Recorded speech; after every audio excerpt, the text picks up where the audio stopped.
وسیم ہمارے ابا کے پرانے ملازم کا بیٹا تھا۔ جب یہ 11 سال کا تھا اس کے ماں باپ زلزلے میں مکان کے ملبے تلے دب کر ہلاک ہو گئے۔ اللہ کی قدرت کہ یہ لڑکا زندہ بچ گیا۔ والد صاحب اسے گھر لے آئے اور اس کی پرورش کرنے لگے۔ وہ صرف 8ویں تک پڑھ سکا۔ گھر کے برابر والد صاحب کا گودام تھا جہاں وہ دکان کا مال سٹاک کرتے تھے۔ وسیم کو گودام میں رہنے کے لیے جگہ دے دی گئی۔ کھانا وہ ہمارے گھر سے کھاتا۔ گودام کی صفائی اور رکھوالی کے علاوہ گھر کا سودا سلب بھی اس کے ذمہ تھا۔ وقت گزرتا گیا یہاں تک کہ وسیم گبرو جوان ہو گیا اور اس کا قد شکل صورت خوب نکال لی تھی۔ والد صاحب کو ایک معاون کی ضرورت تھی۔ اسی لڑکے کا کوئی بھی نہ تھا۔ تبھی اب ہمارے کنبے کے لیے لازمی ہو گیا تھا۔ پاؤں کی جوتی کو کوئی سر پر نہیں رکھتا، یہ میری امی کی جان کے الفاظ تھے۔ وہ خدمت گار کا بیٹا تھا اور اسے خدمت گار ہی رہنا تھا۔ لہٰذا والدہ وسیم سے فاصلہ رکھتی تھیں۔ کہتی تھیں میرے گھر میں بچے ہیں، وہ غیر لڑکے کو دہلیز سے باہر کھڑا رکھوں گی، اسے گھر کے اندر آنے کی اجازت دینا غلط ہوگا۔ والد صاحب کو اس کی تاکید کر دی، اب اندر نہیں آئے گا، جوان ہو گیا ہے، جو کام ہوگا اس باہر سے بتا دیں گے، اور کھانا بھی دروازے کے باہر رکھ دیں گے، اٹھا لے گا، اور برتن واپس دروازے کے پاس رکھ کر دستک دے گا۔ میں تھا، کھانا تو ہم خود بھی بعد میں اٹھا لیں گے۔ والد صاحب وسیم سے پیار کرتے تھے لیکن والدہ کی رضا کو بھی ملحوظ خاطر رکھتے تھے۔ بس جیسا اماں نے کہا ویسا کیا۔ تاہم کبھی کبھار ہم اس لڑکے کو ضرورت پڑتی جاتی۔ جب کبھی بھاری سامان ادھر ادھر سے کرنا ہوتا، چھت کے لے جانے، صاف کرانے ہوتے، یا پھر کوئی سوئچ وغیرہ ہوتا درست کرانا ہوتا، امی وسیم کو گھر کے اندر بلاتی لیکن باجی کو منع کرتی کہ تم اس کے لڑکے کے سامنے زیادہ بات نہیں کرنی چاہیے۔ باجی کا بھی ایک کایا تھی۔ امی نظر چپتی تو وسیم سے باتیں کرنے لگتی۔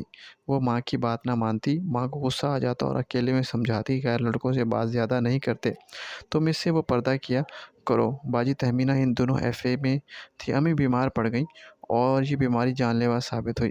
بلڈ پریشر کے باعث والدہ کے گردے خراب ہو گئے اور کچھ دن بیمار رہ کر وہ اللہ کو پیاری ہو گئیں۔ ہمارے لیے صدمہ بہت اذیت ناک تھا۔ میں تب 7ویں جماعت میں پڑھ رہی تھی۔ امی کی کمی باجی کی باہوں میں خود کو چھپا کر پوری کرنے کی کوشش کرتی۔ وہ بھی سمجھدار تھی، وہ مجھ سے پیار کرتی۔ یوں بڑی بہن کو شانے سے لگ کر غم آدھا ہو جاتا تھا۔ FA کے پیپر دینے کے بعد میری یہ بہن گھر بیٹھ گئی۔ چھوٹے بہن بھائی سنبھالنے کی قربانی دی تو ہم بھی اپنی بہن کا پر انحصار کرنے لگے اور ان کو بڑا سمجھنے لگے۔ وہ کھانا پکاتی، ہمارے کپڑے دھو کر استری کرتی اور ہم کو تیار کر کے اسکول بھیجتی۔